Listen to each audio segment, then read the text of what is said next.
CA Productions invites you to join us for Coastal Connections with Courtney. This new and exciting television program is designed to showcase wonderful things taking place in South Mississippi. Join Courtney Anderson as she personally takes you on a journey all along the Mississippi Gulf Coast. You'll meet many local leaders, business owners, and interesting people who make a positive difference in these communities. Coastal Connections with Courtney will also showcase a wide variety of great places to eat, shop, and explore. There's so much to see in South Mississippi, so come along for the ride and enjoy Coastal Connections with Courtney.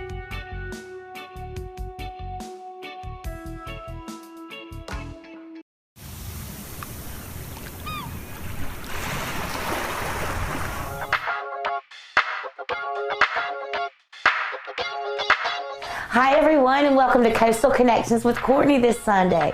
I am so excited. Today we get to meet and get to know Senator Joel Carter.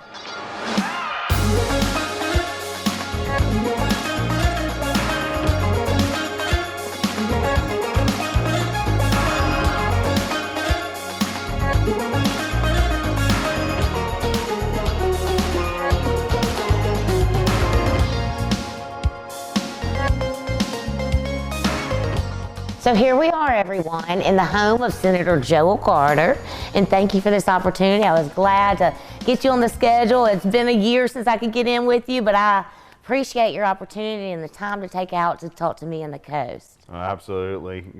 This whole Senate gig turned out to be a whole lot more than what I thought I was signing up for, but it's been great for the state. It's been very great for the district. We've been able to accomplish things that I didn't even know were possible. I had a great predecessor in Sean Tyndall, who's now our Commissioner of Department of Public Safety, and I had some big shoes to fill. So yeah, and you're 44 years old. I mean, says a lot about you. I've known you my whole life, as Joel Carter, co-owner of the largest Century One real estate agency in the state of Mississippi. That's how I knew you. You always were a really good speaker and always loved the community, your morals and values, very strong-minded and business-minded. But I think what a lot of people don't know is your background in history. You weren't just handed this. You have busted and worked your way to the very top, now representing all of us. And can you touch a little bit about that? Yes, it's funny that you mentioned that, because that is definitely the perception out there that Joel's the casino boy, and that's so far from the truth. Growing up, that was way before the casino days. I started washing cars on Butch Osterlitz's lot at 15 years old and worked my way up. Ended up in the golf industry. I played golf all through high school and ended up playing golf later on in life as a PGA apprentice. But throughout my whole life, wasn't anything given to me. I had to earn it. I worked in the restaurant business for 15 years. I started off at Ruby Tuesdays, then O'Charlie's, then Red Lobster. I spent a lot of time with Darden restaurants, and ultimately with Half Shell, and decided it was in 2015 is when the real estate market was starting to make a rebound. Made a very, very tough decision to open up my own real estate business with my brother Jake. He had already been in it for a year. We knew there was a lot of opportunity out there, and there's no better person to work for than yourself. So. Sure. Well, Senator, not only, I'm sure that was a very humbling experience, from beginning at 15 years old, just starting to get, growing into a young adult, washing cars. And I noticed that throughout your history in the hospitality management, the different restaurants, you would start off in the back as a cook, then you're waiting tables, but you always went to the top to manager position and just worked your way up. So it shows a lot about your work ethic. So funny story, it's about my dad. Okay. So in junior high, my dad made me read Dale Carnegie, How to Win Friends and Influence People, when I was, 15 years old, 14 years old, and made me write a book report. No way. Yes, so I was programmed from a very early age. Oh, Mr. Rick, he's such a good dad. He has trained y'all, and all of y'all have ended up just doing exceptionally well. Well, he's always preached humility, and Dad's humble still to this day. Very much so. So, and that's a big part of what I do today. You know, I've got I deal with situations where people are in very, very dire circumstances, and you have to knock yourself down a little bit. I mean, I'm very blessed, obviously, and I've worked hard to get what I have, but I'm no different than the guy living in the trailer down the street. I really am not. That's who I am, and it comes from life experiences, and it also comes from a dad that all he says is preaches humbleness. Right, so. And you know the value of a penny because, you know, your dad you could have never worked, but you wanted that. He knew what was important, and now you sit here amongst all of us representing the state of Mississippi and can talk about, you know, what the true meaning of life is: humility, hard work. Yeah, just a recent example of it, when COVID hit, our housekeeping staff, we were down, I think it was almost 100 employees. Oh, and so me, and I taught my primary care physician into going down to the hotel. We made beds all day for one day. Oh, and I'm gonna tell you what, I've got a newfound respect for people who do housekeeping in casinos, because I was a pouring hot sweat mess whenever I left that place. I mean, it's hard labor. It is. It's. I never thought making a bed would be that difficult, but I mean, they were coming behind me and making sure that my corners were tucked and everything. But it was great to see the employees.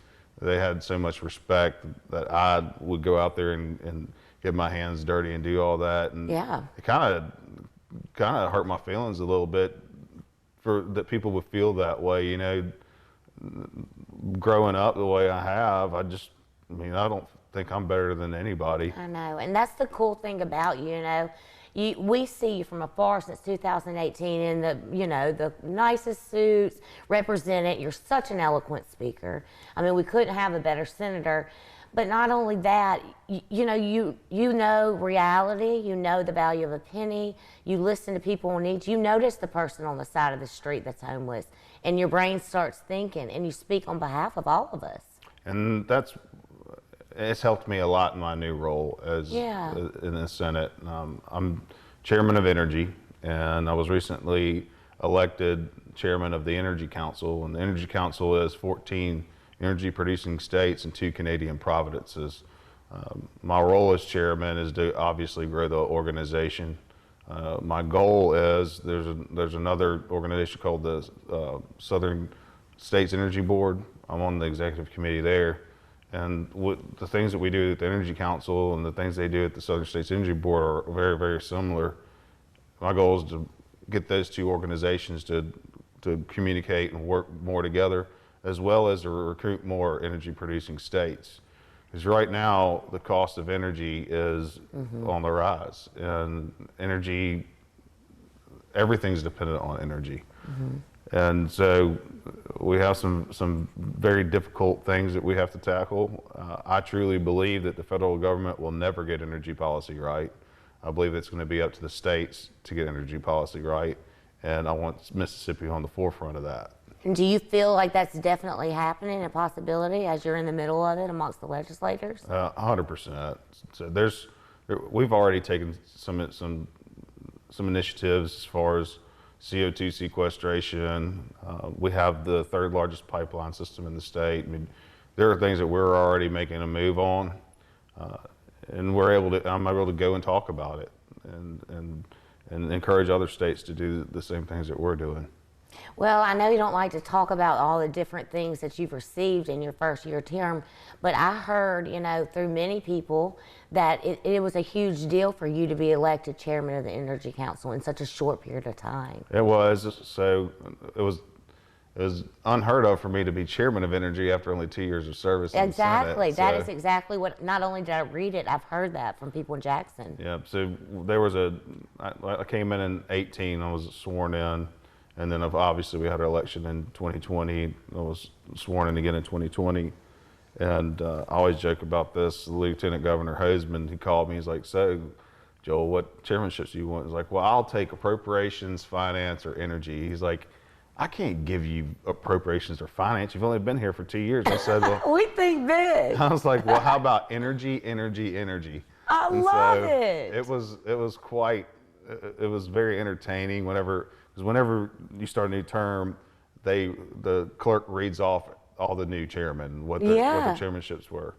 But I could hear some groans in the chamber whenever they said Joel Carter, chairman of Energy. So I love that. That's so encouraging and good advice. Believe in yourself, be confident, and ask for what you want. What was funny about it, though, was that everybody was telling me, look, you want the energy chairmanship because they call it a red meat committee.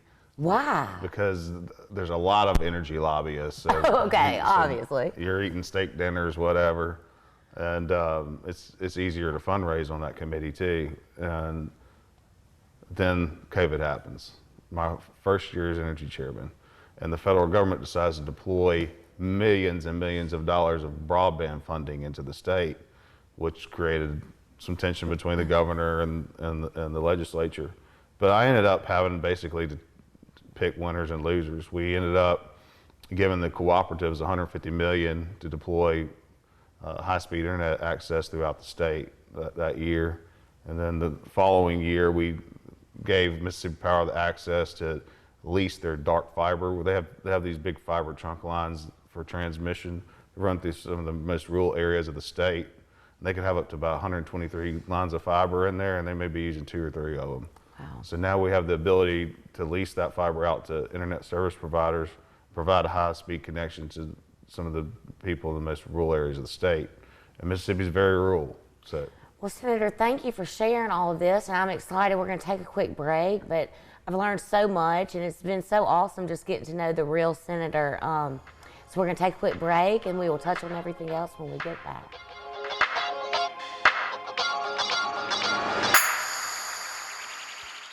Visit the Gulf Coast's newest casino. Come in today and experience the beautiful smoke-free Beachview Casino. Pick your game. We have your favorite slots and table games and a sports book. Enjoy incredible views while you dine at one of our many restaurants. And grab a drink while you enjoy live entertainment every weekend in the heart of the action. The Gulf Coast's newest, the smoke-free Beachview Casino Resort, Gulfport. Thank you for calling J. Allen Toyota Service. This is what happens when you set an appointment at J. Allen Toyota Service. We will order the part right then, so it'll be here when your appointment comes. Our greeter staff will greet you quickly and friendly and top off your fluids before your car even leaves the drive. Then your car will go to one of our 6 two-man express teams or one of our 10 certified technicians so they can get you back on the road safely and quickly. This is service the way it should be at J. Allen Toyota Service.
Experience Mazda now at Bujah Select Mazda in Gulfport. We have select new Mazda inventory on the lot now. Mazda, CX-9, CX-5, CX-30, and Miata. Visit us today on Airport Road in Gulfport.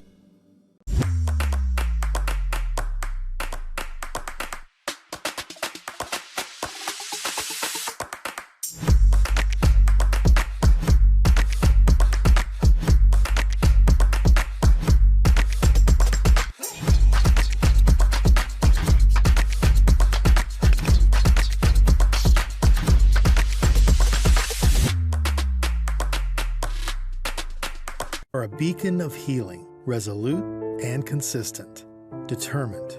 We are problem solvers, driven to overcoming obstacles, unshakable. We are prepared, capable, experienced, unbeatable.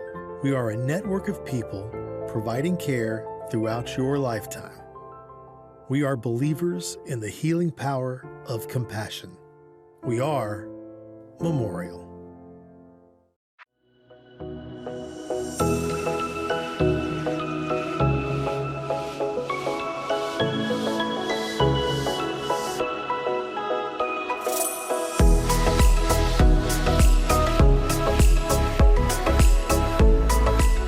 Senator, you know, I've watched many of your interviews, been following you since 2018 amongst all of us. You always mention family and the community and your passion for the Mississippi Gulf Coast. I know you are a father. How many children do you have? I have 4 children. I have 2 boys and 2 girls. My oldest has just turned 20, and he's enrolled at JD. And then I've got twins that are 17, boy-girl twins. Georgia is about to graduate from Biloxi High, and she's going to attend the Mississippi State University. I tried to talk her into LSU. I lost it. So are you a huge... Don't be mad at me for trying to recruit her out of state. But. Yeah, exactly. No puns intended. Well, listen, so how in the world are you managing that, as well as being the co-owner of one of the largest on the coast real estate agencies, as well as representing us and looking out for all of our needs? It's a very delicate balancing act. I have to spend a lot of one-on-one time with my kids whenever I'm home, because I do travel a lot. I don't have much of a personal life anymore. I mean, that's what it all comes down to. It's work, and then it's coming home and making sure that my kids know that their daddy loves them, and spend as much time with them as I can. There are far few days that I'm able to spend time with friends and those different types of things, but I try to get around. Yeah, and I love that, you know, looking over, you know, everyone knows the Carter family from the coast, and y'all are very family oriented. Y'all stick together, and I believe that's, you know, starts with all the parents and the things like you started working. He had a book. He knew that was going to change your life at that young age. And the book report. The book report. The book report. I love it. Whose parents makes them write a book report? Because he knew the importance of it. And those are things, you know, you'll never forget that, ever. I won't. And, you know, when we talk about how I'm able to do what I do, one thing a big part of the reason I'm able to do what I do, and the reason for my success that I've had in such a short period of time, is the fact that I've got 3 siblings that have totally taken the torch and have just been phenomenal with the real estate company. So so you feel safe because you're watching them take over. Look, the Senate doesn't pay hardly anything. I mean, I didn't know that. You'd starve if you tried to do that full time and not have some sustainable income. But like my Jake, Christina, and John have taken that company to a whole different level. I mean, it's the largest Century 21 franchise in the state. We've expanded into Alabama. We have a office in Gulf Shores, and we sell into Florida as well. And it's just amazing what they've accomplished. And that's just up to this point. No telling where you're going to be next interview. There's no doubt. There's no doubt. I mean, they've done an outstanding job, and I can't even tell you how proud I am of them. Well, you mentioned, you know, you were doing this really to be a servant for Mississippi, doing the senator. What is it like going through a day? I know you're on many different committees where, you know, I sort of know what you're doing, but not really. I'd like you to touch a little bit about what a day is like being the senator. So the best way to explain it is I'll just tell you about what happened in 2019. Sure. So I had a bill. It's called the Mississippi First Responders Health and Safety Act, and what it did was it provided occupational cancer benefits for first responders if they develop cancer on the job. So especially with firemen, they breathe in all these toxins and stuff, and they end up developing cancer. We were only one of 2 states that didn't have this type of benefit. And I mean, Mississippi, you always hear about Mississippi being last. I wasn't going to let Mississippi be last on this one. So I was only 1 year in, and the legislative process is very, very ugly. It's tough. It's not easy to get a bill passed. I didn't have a problem with it in the Senate. We were able to get it through the committee. I passed it on the floor and sent it over to the House. But the House chairman at the time, God rest his soul, he's not with us anymore, but he just didn't want to pass the bill because it was an unfunded mandate. And what that is basically the cities, we're passing a bill that the cities and the counties have to pay for, but we're not giving them money to pay for it. So they would have to pay for those benefits themselves. And so there's a lot of pushback from the cities and the counties, and the House chairman just didn't want it. So I don't take no for an answer.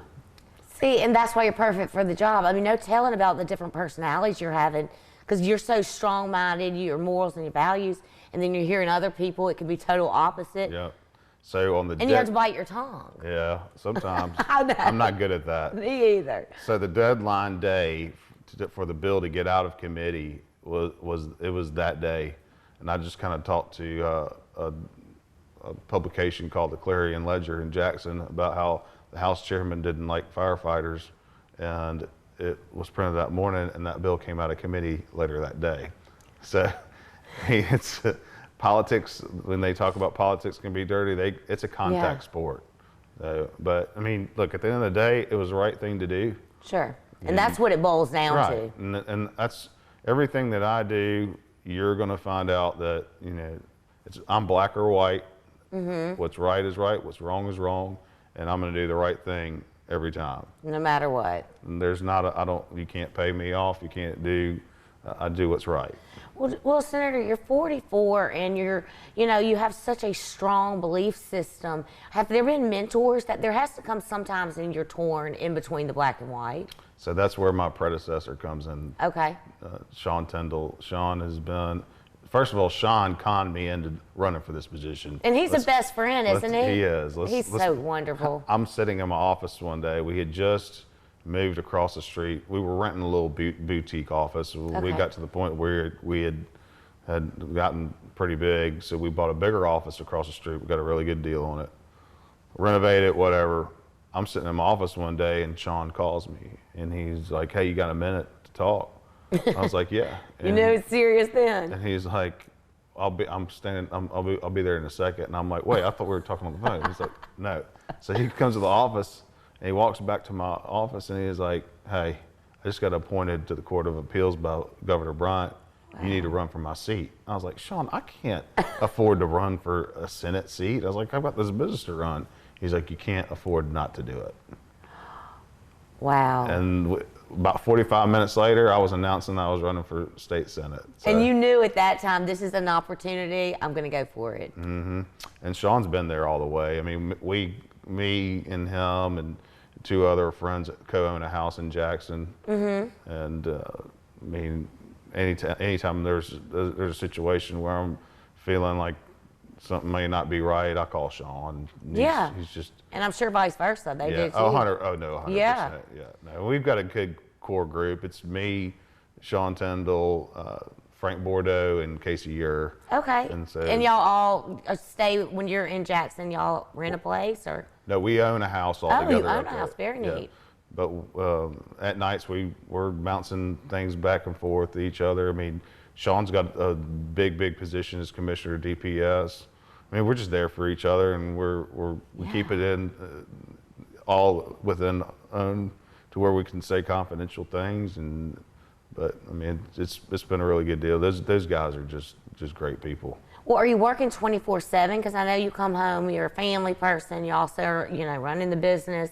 Is it a 24/7? Your phone always ringing? I mean, how do you manage all of that? Yeah, it pretty much is. I mean, there's two ways you can do this job, really. I mean, you can go in 110%, or you can just kind of do it whenever you want to. I mean, there's no performance evals. Right. It's up to you. Yeah, it's the only performance eval is whenever your name's on the ballot. So, but I choose to give 110%. Absolutely. And like it's obvious. And like I said, I'm in a different position. I mean, I've got 3 siblings that are busting their tails to make sure that the real estate company is set to where I don't have to worry about that. I have to worry about my constituents. So. Well, did they do the book report and read the book? No. That's why you're the senator. I guess. I'm going to Barnes & Noble next. Well, I will tell you, I mean, you are such a humble person. You have worked your way to the very top, and it sounds like you know all the different industries. You know, from each one, you remember the needs, probably experiences, how they treated you, and you're taking that to Jackson, the capital. Yeah, no, 100%. I working 15 years in hospitality management. Wow. It teaches you how to connect with people. It teaches you how to talk to people.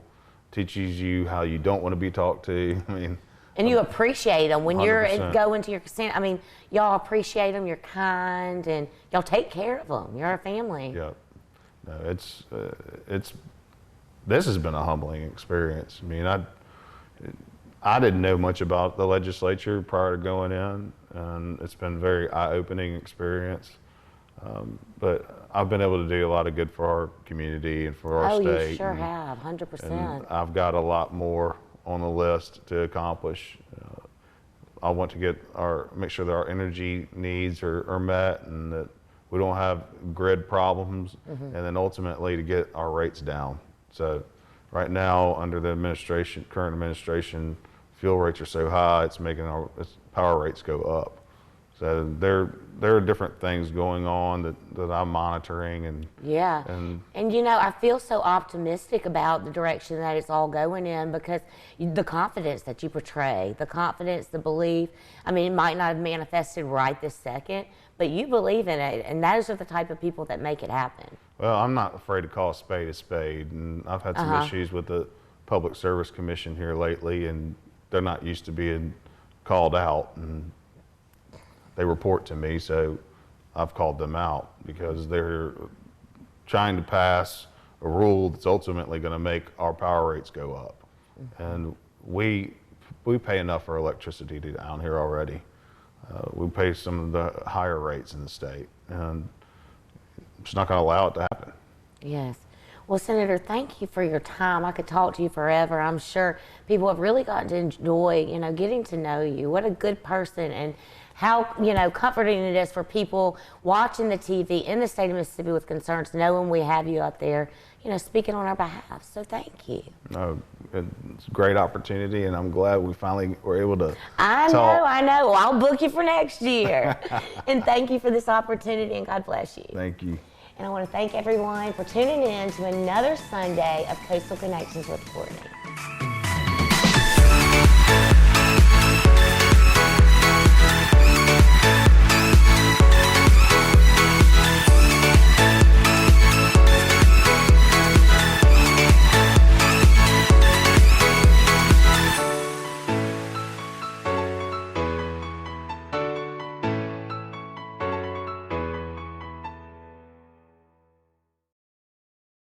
Visit the Gulf Coast's newest casino. Come in today and experience the beautiful smoke-free Beachview Casino. Pick your game. We have your favorite slots and table games and a sports book. Enjoy incredible views while you dine at one of our many restaurants. And grab a drink while you enjoy live entertainment every weekend in the heart of the action. The Gulf Coast's newest, the smoke-free Beachview Casino Resort, Gulfport.